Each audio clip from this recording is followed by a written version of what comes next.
আর নিখুঁত নকশার প্রতিটি ছোঁয়ায় ফুটে উঠেছে এক রহস্যময় সৌন্দর্য। এই প্রাসাদের নকশা থেকে শুরু করে শেষ ইট পর্যন্ত নিজের হাতে গড়ে তুলেছে পরিবারের কনিষ্ঠ সন্তান বিখ্যাত আর্কিটেক্ট ইয়ানজিন চৌধুরী। তবে চৌধুরী ভিলার আসল রহস্য লুকিয়ে আছে এর দেয়ালের আড়ালে। বাইরে থেকে যতটা নিখুঁত আর শান্ত দেখায়, ভেতরে ততটাই জটিল সম্পর্ক, অপ্রকাশিত অনুভূতি আর অজানা গল্পের জাল বোনা। আর সেই গল্পের কেন্দ্রবিন্দুতে রয়েছে দুজন মানুষ, তাইয়ুম ও জাংকুক। একজন পরিবারের গর্ব, অন্যজন পরিবারের সবচেয়ে বড় দুর্বলতা।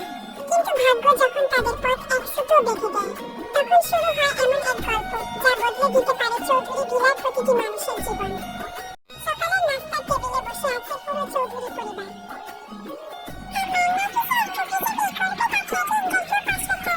ওস বেবি ডার্লিং, আমি কি চাকরির পোস্ট নাকি? না ঘুমটি শুনে তুমি কামটাও কঠিন। এভেঞ্চুয়াল হাসির রোল পড়ে গেল। এদিকে তাইয়ং নিজের গোপন পরিকল্পনা নিয়ে ব্যস্ত। সবাইকে না জানিয়ে সে নতুন এক পরিচয়ে কিছু একটা করতে চলেছে।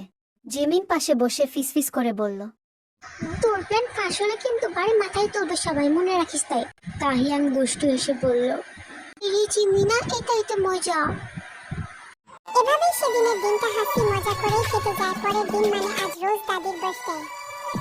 সকাল সকাল পুরো চৌধুরী ভিলায় হইচই পড়ে গেছে, কারণ আজ রোজ দিদার জন্মদিন। রোজ দিদার সোফায় রাজকীয় ভঙ্গিতে বসে আছেন আর সবাইকে একের পর এক আদেশ দিয়ে যাচ্ছেন।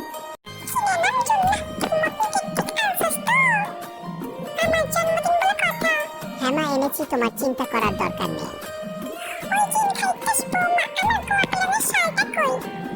তোমা আপনার কাছে আপনার গোয়া প্ল্যানের শাল। রোজ দিদা নিচে তাকিয়ে শাল দেখে কাশলেন। আমি তো দেখতেছিলাম তোর চাও করস কিনা। চমক হেসে উঠল।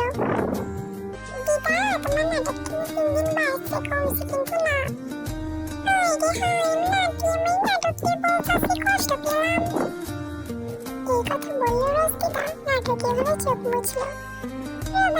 আমার হাসির রোল পড়ে গেল। অন্যদিকে জিন রান্না করে ব্যস্ত। আর তখনই জিমিন রোজদারের জন্মদিনের কেক খেতে গিয়ে ধরা পড়ে গেল। আরে আম্মু, আমি তো জাস্ট কেকটা কেমন খেতে সেটা টেস্ট করতে গিয়েছিলাম। ও মা, তাই বুঝি আজকে যেমন একটা কেক 5বার টেস্ট করতে লাগে। তাহলে একটা কাম কর জিমিনা, আরো 2বার টেস্ট করে নিই, সববার একবার পূর্ণ হয়ে যাবে। ও কি আম্মু, তুমি সেখানে এত বের করে বলতেছ আমি টেস্ট করে নিই, বেশি তোমার কাছে খেয়ে ফেলতে পারি? ওরে চুন্নি কত চুন্নি, কিন্তু ব্যাগ না জুতার বাড়ি খাবি ক। জিমিনা টাইম নষ্ট না করে পালিয়ে গেল। সরি এভরিওয়ান, আই নো এই পার্টে অনেক ভুল হয়েছে। আসলে ফার্স্ট বার ভয়েস ডাবিং করলাম তো, তাই বা জান পাখিরা টেনশন করো না, পরের পার্টটা পারফেক্ট করার চেষ্টা করব। So wait for part 2।